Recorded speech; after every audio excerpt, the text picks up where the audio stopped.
Sing that shit.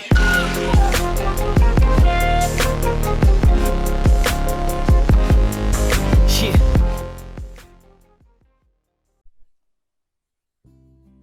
Hello student, मैं आपके समक्ष हिंदी व्याकरण का महत्वपूर्ण टॉपिक पद परिचय लेकर प्रस्तुत हूँ। पद परिचय में हमारे अनेक प्रीवियस टॉपिक जैसे संज्ञा, सर्वनाम आदि अत्यधिक महत्व रखते हैं। जिन बच्चों के संज्ञान में 6, 7, 8 के सभी टॉपिक अभी भी ध्यान में हैं, उन्हें इस टॉपिक को समझने में कम समय लगता है। यहाँ मैं आपके समक्ष जो टॉपिक रख रही हूँ पद परिचय, उसके विषय में कोशिश करूँगी कि जो थोड़ा सा भूल गए हैं बच्चे, उनको भी सारे टॉपिक पुनः याद हो जाएं, ताकि पद परिचय देने में बहुत आसानी हो। तो मैं पूरा ही संपूर्ण ही जानकारी दूंगी। कृपया वीडियो को एंड तक ज़रूर देखें ताकि आपको पद परिचय से रिलेटेड संपूर्ण जानकारी प्राप्त हो जाए। तो शुरू करते हैं पद परिचय टॉपिक। सबसे पहले समझते हैं पद किसे कहते हैं। तो उसके लिए हमें जानना जरूरी है कि शब्द क्या है।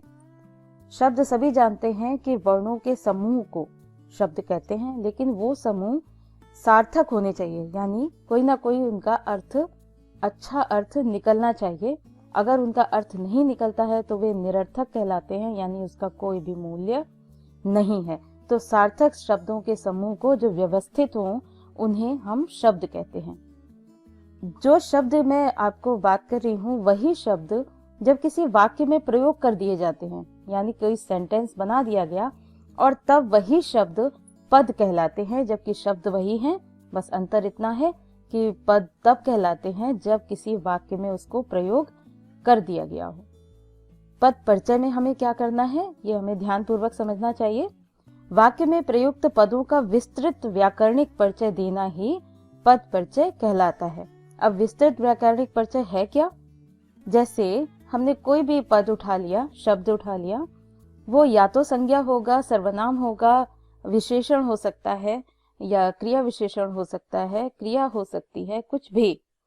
तो उसका हमें पूरा परिचय देना होता है और उसके लिए कुछ नियम तैयार हैं। जो नियम है वो मैं आपको संपूर्ण तरह से बताऊंगी।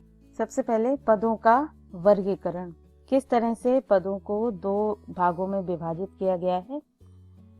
पद विकारी भी हो सकते हैं और अविकारी भी। ये विकारी अविकारी आप पढ़ चुके हैं, प्रारंभिक जो आपकी क्लासेस थी उसमें आपने विकारी अविकारी जरूर पढ़े होंगे, और फिर भी हम एक बार फिर से आपको याद दिला देते हैं। विकारी पद वे कहलाते हैं जिनमें लिंग, वचन, कारक या काल के आधार पर कोई ना कोई परिवर्तन आ जाता है।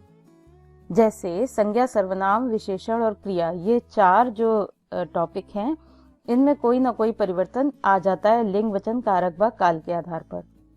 अविकारी में क्या होता है? जिनमें लिंग, वचन, कारक के आधार पर कोई परिवर्तन नहीं आता, वे अव्यय कहलाते हैं। और वो हैं कौन से? ये विशेषण संबंध बोधक, समुच्चय बोधक, विस्मयादि बोधक और निपात।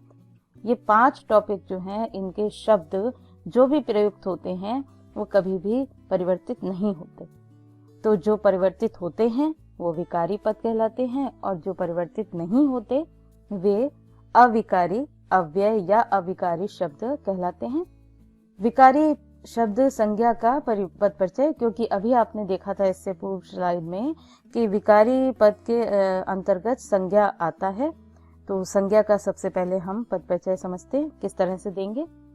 उसके लिए क्या क्या हमें नियम अपनाने पड़ते हैं। संज्ञा पद का पूर्ण व्याकरणिक परिचय देने हेतु निम्नलिखित 5 बातें अपेक्षित हैं। अब संज्ञा अगर शब्द है तो फिर हमें क्या क्या चीजें देनी होंगी परिचय के लिए। तो सबसे पहले हमें संज्ञा के तीनों भेदों की जानकारी होनी जरूरी है।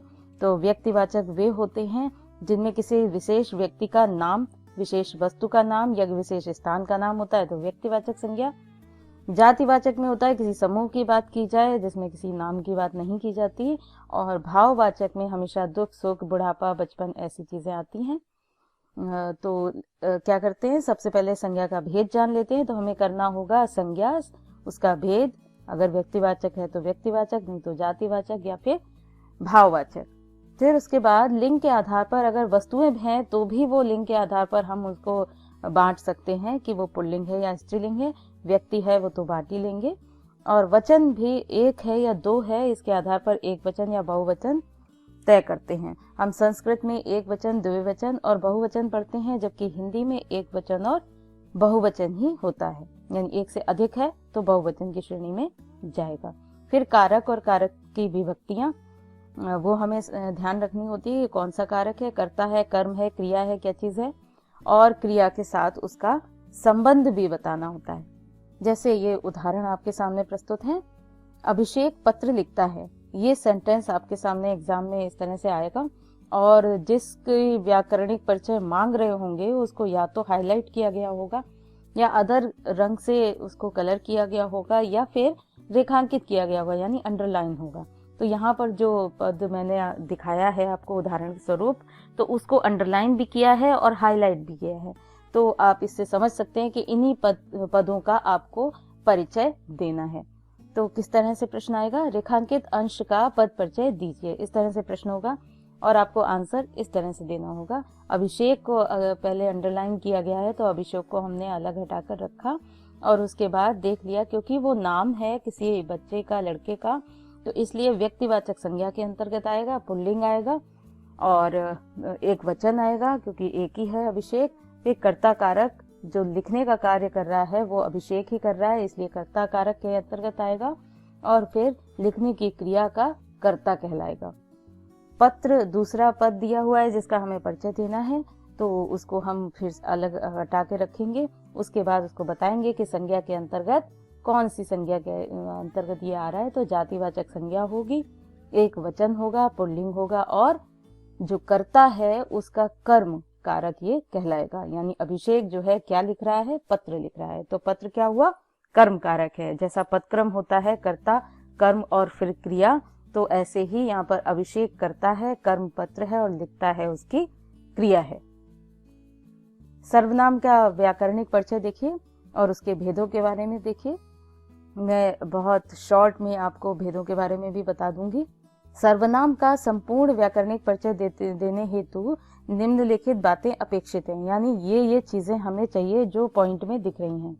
सबसे पहले सर्वनाम अगर शब्द है, यानी किसी नाम की या संज्ञा की जगह पर कोई शब्द प्रयोग हुआ है, यानी उसके स्थान पर प्रयोग हुआ है, तो वो सर्वनाम कहलाएगा। क्योंकि सर्वनाम की डेफिनेशन यही होती है कि संज्ञा के स्थान पर प्रयुक्त होने वाले शब्दों को ही सर्वनाम कहा जाता है। तो सर्वनाम के भेदों का उल्लेख हमें करना होता है, फिर लिंग बताना होता है, पुल्लिंग है कि स्त्रीलिंग है, और वचन बताना होता है, एक वचन या बहुवचन, ये कारक के अनुसार भेद बताते हैं, कर्ता है, कर्म है, क्या है। उसके बाद क्रिया से उसका संबंध भी बताया जाता है।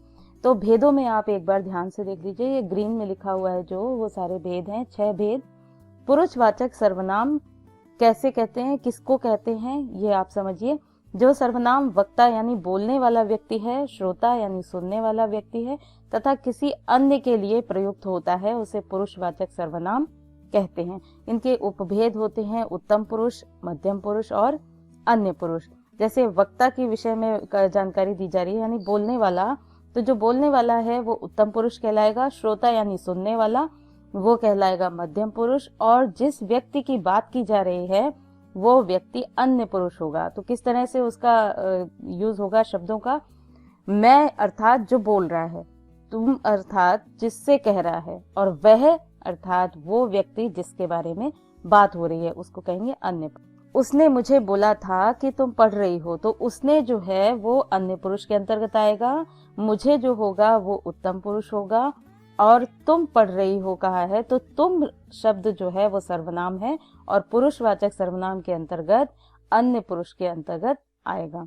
और इसमें जो उत्तम पुरुष होते हैं उसमें शब्द किस तरह के यूज होते हैं, मैं, हम, मुझे, मैंने, हमें, इस तरह के शब्द होते हैं। जब मध्यम पुरुष की हम बात करते हैं तो कहते हैं तुम, तुम्हें, तुमको, तुझे, आपको, आपके, इस तरह के शब्दों का प्रयोग होता है मध्यम पुरुष में। और अन्य पुरुष में प्रयोग होते हैं वह, यह, उनको, उसने, इस तरह के शब्द अन्य पुरुष के अंतर्गत आ जाते हैं। दूसरा भेद है निश्चयवाचक, और निश्चयवाचक तब कहलाता है जब सर्वनाम निकट या दूर किसी वस्तु के ओर संकेत करते हुए कहा जाए, यह लड़की है या यह पुस्तक है ये हिरन है, वे बाहर गए हैं, तो ये, वे, यह, ये सारे शब्द जो हैं वो सर्वनाम कहलाएंगे और निश्चयवाचक सर्वनाम के अंतर्गत रखे जाएंगे। और अनिश्चयवाचक सर्वनाम में क्या होता है, जब हम निश्चित रूप से नहीं जानते कि कौन है, तब क्या होता है, इस तरह के शब्द आते हैं। कोई आ रहा है, तो कोई जो शब्द है वो सर्वनाम होगा और अनिश्चयवाचक सर्वनाम के अंतर्गत आएगा। इस सर्वनाम में किसी निश्चित व्यक्ति या निश्चित पदार्थ का बोध नहीं होता, जानकारी नहीं होती है, तब कुछ, कोई जैसे शब्दों का प्रयोग किया जाता है। संबंध वाचक जो सर्वनाम है उसके अंतर्गत होता है जब सर्वनाम किसी दूसरी संज्ञा या सर्वनाम से संबंध बताने के लिए प्रयुक्त किया जाए। जैसे जो कर्म करेगा फल उसी को मिलेगा, तो उसी को और जो जैसे शब्द हैं, उसी को शब्द जो है वो आपका सर्वनाम होगा। और उसमें क्योंकि वो दो संज्ञा या सर्वनाम में संबंध बताने के लिए प्रयुक्त किया गया है, इसलिए वो सर्वनाम संबंधवाचक सर्वनाम के अंतर्गत आएगा। जैसे इसमें शब्द यूज होते हैं जिसकी, उसकी, जैसा, वैसा, ऐसे शब्दों का प्रयोग करते हैं। और जिसकी लाठी उसकी भैंस जैसे लिखा हुआ है सेंटेंस, तो जिसकी और उसकी संबंधवाचक सर्वनाम के अंतर्गत आएंगे। प्रश्नवाचक सर्वनाम में जिस सर्वनाम में किसी प्रश्न का बोध हो और उसके लिए शब्द कैसे प्रयोग किए गए हों, कौन, किसे, क्यों, ऐसे शब्दों का प्रयोग हुआ है, तो प्रश्नवाचक सर्वनाम कहलाएगा। अगर उसी शब्द को पद को अंडरलाइन किया गया हो, तो तुम क्या कर रहे हो, तो क्या जो है प्रश्नवाचक सर्वनाम के अंतर्गत आएगा। वहां कौन खड़ा है, तो कौन जो होगा वो प्रश्नवाचक सर्वनाम के अंतर्गत आएगा। कैसे भी इसी तरह से प्रयोग किया जाएगा। निजवाचक सर्वनाम में क्या होता है, जो सर्वनाम तीनों पुरुषों यानी उत्तम, मध्यम और अन्य में निजत्व का बोध कराता हो। निजत्व का मतलब अपने आप के शामिल होने का, स्वयं के शामिल होने का, उसे निजवाचक सर्वनाम कहते हैं। जैसे मैं खुद लिख लूंगा, यानी मैं जो है उत्तम पुरुष है, और खुद यानी वो अपने ही बारे में कह रहा है कि जो लिखने वाला कार्य है मैं स्वयं कर लूंगा। इसके लिए शब्द प्रयोग जो होते हैं वो होते हैं खुद, अपने आप, अपना, स्वयं, इस तरह के शब्दों का प्रयोग किया जाता है और ये सभी सर्वनाम हैं। इसका एक उदाहरण, जैसे मैं अपना कार्य स्वयं करता हूँ, तो स्वयं और अपना ये दोनों शब्द सर्वनाम हैं और ये स्वयं के लिए यूज किए गए हैं, यानी अपने लिए यूज किए गए हैं, इसलिए ये निजवाचक सर्वनाम कहलाएंगे। अब आपको सर्वनाम से अगर कोई शब्द आ जाता है तो किस तरह से हम व्याकरणिक परिचय उसका देंगे, ये ध्यान रखिएगा। ये दो उदाहरण दिए हुए हैं। वह पूरे दिन घर में सोता ही रहा, तो वह जो शब्द है उसके नीचे अंडरलाइन की गई है, इसका मतलब हमें इसी का परिचय देना है। वह किस तरह से हम बताएंगे, वह का मतलब तीसरे व्यक्ति की बात की जा रही है, यानी वक्ता और हम उसकी श्रोता की बात अगर करें तो एक व्यक्ति दूसरे व्यक्ति से कह रहा है कि वह तीसरे दिन वह पूरे दिन घर में सोता रहा, तो वह यानी तीसरा व्यक्ति है। और जब तीसरे व्यक्ति की बात करते हैं तो पुरुषवाचक सर्वनाम के अंतर्गत अन्य पुरुष के उपभेद के अंतर्गत ये आता है। तो पुल्लिंग है क्योंकि सोता रहा से समझ में आ रहा है कि क्रिया जो है उसके कर्ता के आधार पर है और सोता रहा यानी वो पुरुष है, तो पुल्लिंग। फिर एक वचन क्योंकि एक ही व्यक्ति के बारे में बात कर रहे हैं। कर्ता कारक होगा क्योंकि जो सोने की क्रिया हो रही है वो किसके द्वारा की जा रही है, वह के द्वारा, तो वह जो है वो कर्ता है और क्रिया है सोता रहा, तो यहाँ पर कर्ता कारक और सोता रहा क्रिया का कर्ता कहलाएगा वह शब्द। फिर दूसरा देखिए, निजवाचक सर्वनाम का एक उदाहरण, मैं अपना काम स्वयं कर लूंगा, तो अपना शब्द को अंडरलाइन किया गया है और अपना का हम परिचय देते समय किस तरह करेंगे। सर्वनाम है निजवाचक सर्वनाम यानी सर्वनाम का भेद, पुल्लिंग, एक वचन। अगला है विशेषण पद परिचय, यानी पद परिचय देंगे तो विशेषण अगर होगा तो हम उसका किस तरह से परिचय देंगे। विशेषण का पद परिचय देने हेतु निम्नलिखित बातें अपेक्षित हैं। विशेषण का भेद बताना होगा हमें, यानी इसके जो भेद हैं, 4 भेद यहाँ पर आपको नजर आ रहे होंगे। गुणवाचक विशेषण, संख्यावाचक विशेषण, परिमाणवाचक विशेषण और सार्वनामिक विशेषण। तो यहाँ पर 4 भेदों के आधार पर हम बताएंगे कि जो शब्द है वो किस भेद के अंतर्गत आएगा। उसके बाद अवस्था बताएंगे, लिंग बताएंगे और वचन बताएंगे। तो यहाँ पर भेदों के बारे में थोड़ा सा जानकारी बता देती हूँ आपको किस तरह से होंगे। गुणवाचक सर्वनाम के अंतर्गत बात की जाती है रूप, गुण, रंग आदि का बोध होता है, जैसे सुंदर, स्वच्छ, गंदी, स्वस्थ, ये सब शब्दों का इस्तेमाल किया जाएगा। या तो किसी की अच्छाई का बयां किया जा रहा है या फिर किसी की विशेषता बताने की प्रयास किया जा रहा है। उसमें कुछ भी शब्द हो सकते हैं, दुबला पतला, अवस्था के आधार पर भी बता सकते हैं, स्थान संबंधी भी हो सकता है, समय संबंधी भी हो सकता है, गुण संबंधी भी हो सकता है और दोष से संबंधित भी हो सकता है। खरा खोटा कुछ भी, वो सब गुणवाचक विशेषण के अंतर्गत आएगा।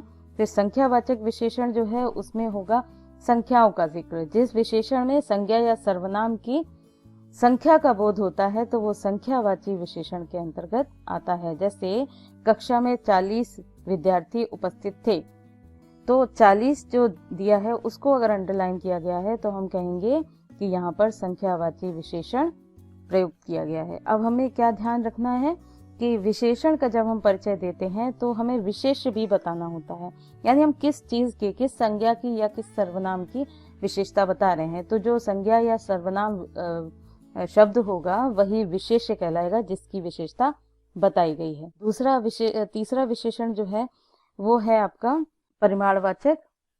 और परिमाणवाचक विशेषण में मापतोल की बात की जाती है, किसी चीज का नापना, तोलना, और उसमें निश्चय और अनिश्चयवाचक इसमें देख रहे हैं, उपभेद दोनों में ही होते हैं, संख्यावाची में भी और परिमाणवाचक में भी। जब हम निश्चित संख्या बता देते हैं तो वो निश्चयवाची, और जब हम कुछ दे दो, कुछ किलो दो इस तरह की बात करते हैं तो फिर वो अनिश्चयवाचक के अंतर्गत आता है। परिमाणवाचक में वही चीज बिल्कुल आ जाएगी, इसमें बस ऐसी चीजें जो काउंटेबल नहीं होती, जिनको गिना नहीं जा सकता, तो ऐसी चीजें परिमाणवाचक विशेषण के अंतर्गत आती है। और इसमें भी इस तरह की बात आती है कि अगर हमने किसी को कह दिया कि मुझे 2 मीटर कपड़ा दे दो, यानी हम मीटर बता रहे हैं 2, यानी निश्चित रूप से हमें पहले से पता है कि 2 मीटर कपड़े की जरूरत है। और जब इसी को 2 की जगह हम कहते हैं कि थोड़े कुछ मीटर कपड़ा दे दीजिए, तो फिर हम क्या करेंगे, कुछ, कोई जैसे शब्दों का इस्तेमाल जब करेंगे तो वो अनिश्चयवाचक के अंतर्गत आएगा। यहाँ थोड़ा कपड़ा दे दो, थोड़ा पानी दे दो, इस तरह के शब्द आएंगे। थोड़ा, कुछ, कोई, इस तरह के शब्द जब भी होंगे तो अनिश्चयवाचक परिमाणवाचक विशेषण के अंतर्गत आएगा।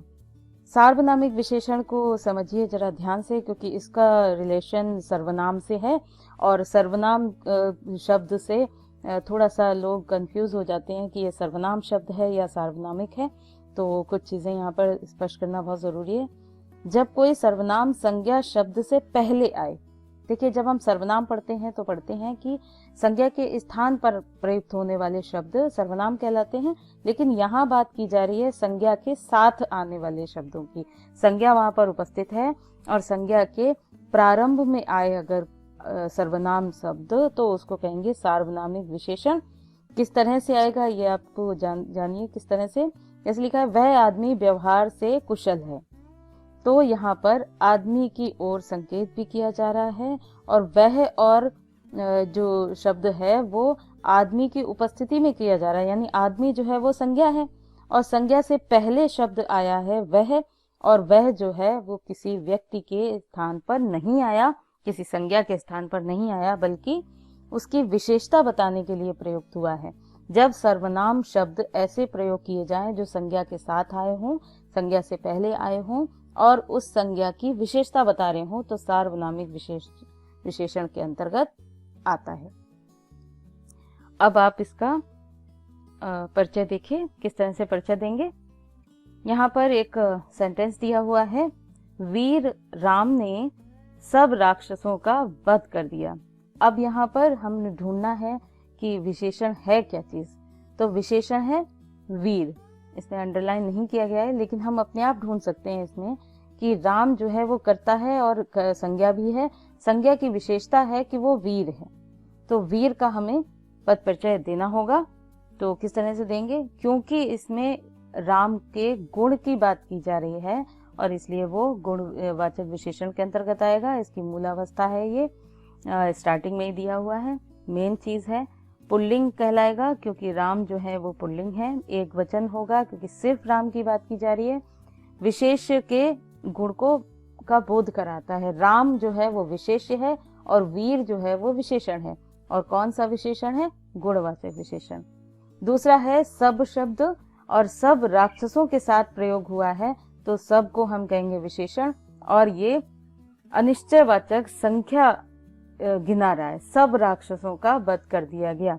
टोटल संख्या न बताकर यहाँ पर उसके स्थान पर प्रयोग किया गया है सब, यानी सभी राक्षसों का वध किया गया। वो संख्या में कितने थे ये नहीं बताया गया, इसलिए संख्यावाचक विशेषण तो है लेकिन अनिश्चयवाचक संख्यावाचक विशेषण कहलाएगा। मूलावस्था है यहाँ पर, पुल्लिंग है, बहुवचन है और विशेष्य कहलाएगा राक्षस, और सब जो होगा उसका विशेषण होगा। तो हमें ये विशेषण का परिचय देते समय विशेष्य भी बताना होता है कि किस चीज की विशेषता का बखान यहाँ पर किया गया है। तो यहाँ पर विशेष्य के नाम पर राम है और दूसरा जो है सबसे के बाद में राक्षस, ये दोनों विशेष्य कहलाएंगे और सब और वीर ये जो होगा विशेषण होगा।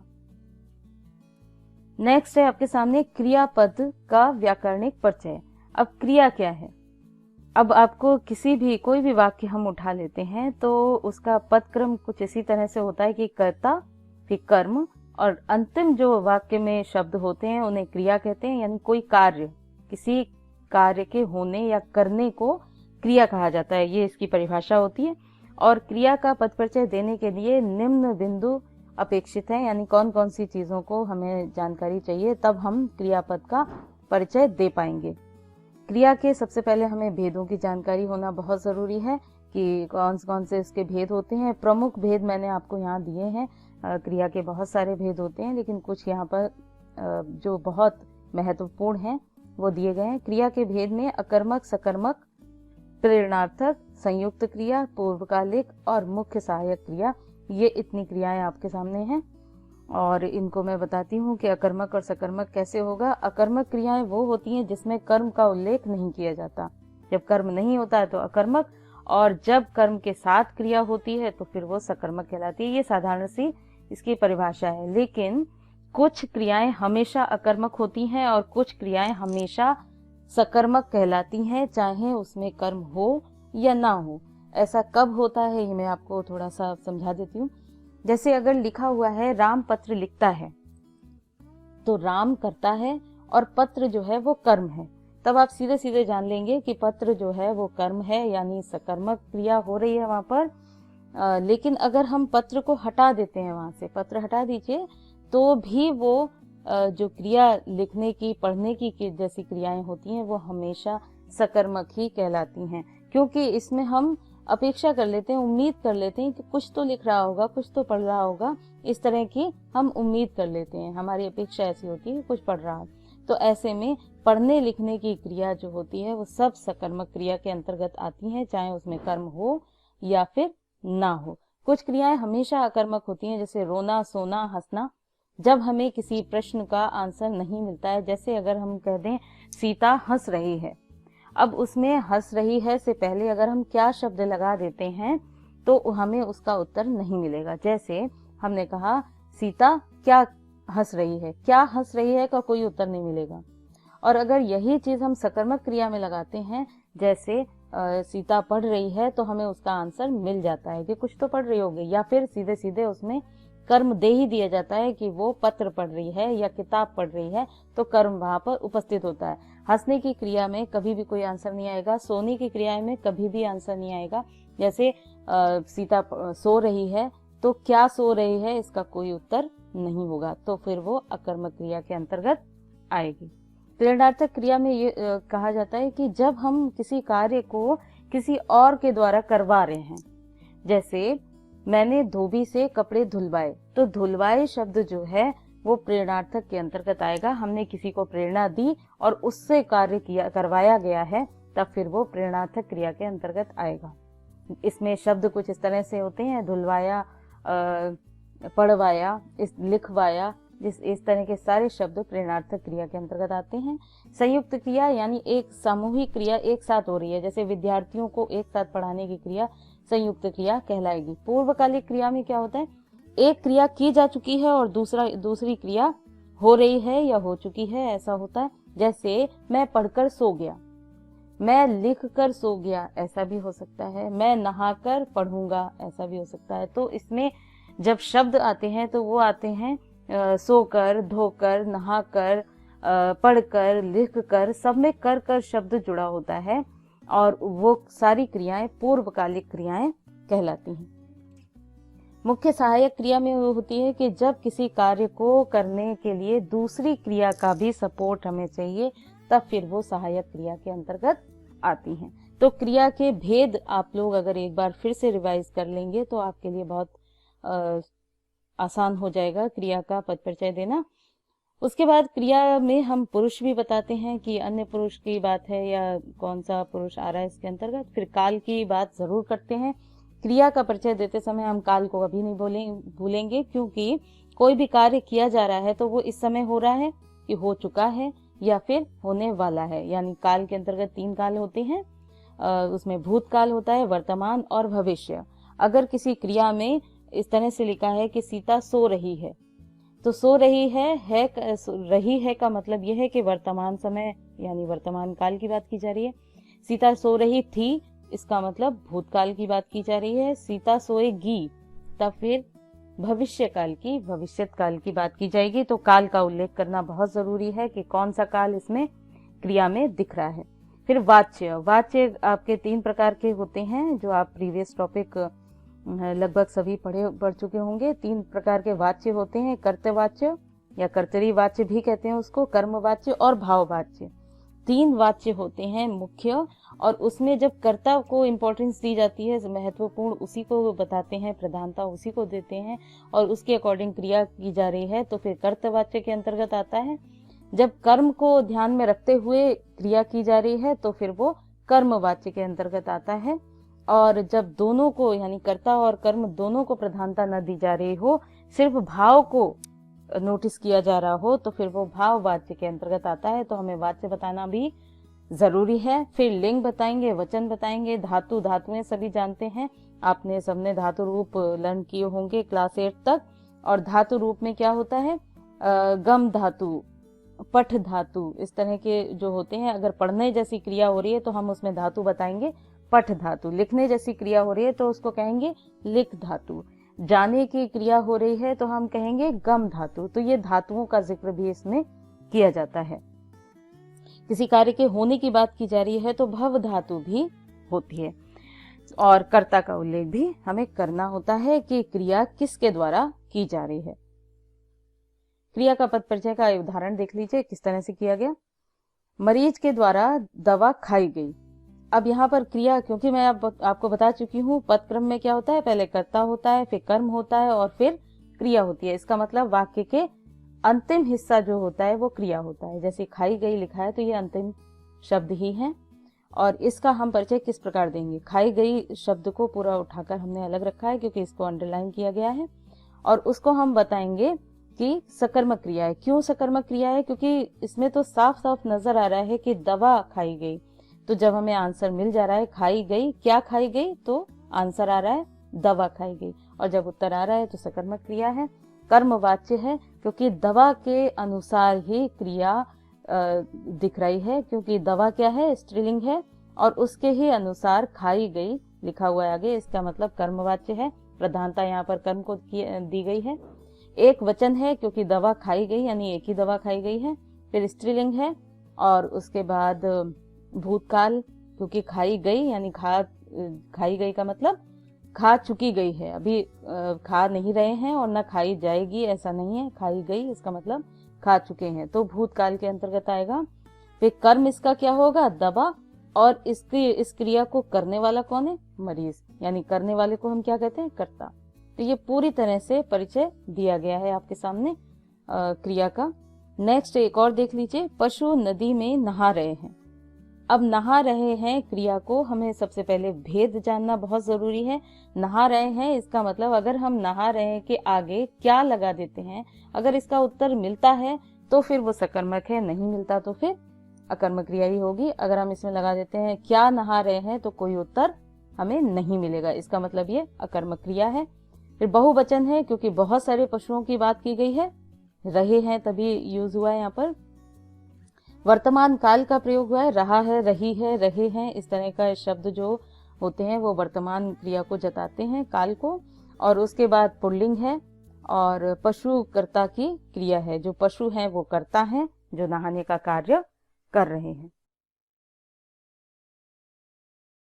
अब तक आपने जो शब्द सब पढ़े थे टॉपिक, वो सभी टॉपिक विकारी शब्दों के अंतर्गत आते हैं जिनको लिंग, वचन और काल के आधार पर परिवर्तित किया जाता है, परिवर्तित हो जाते हैं।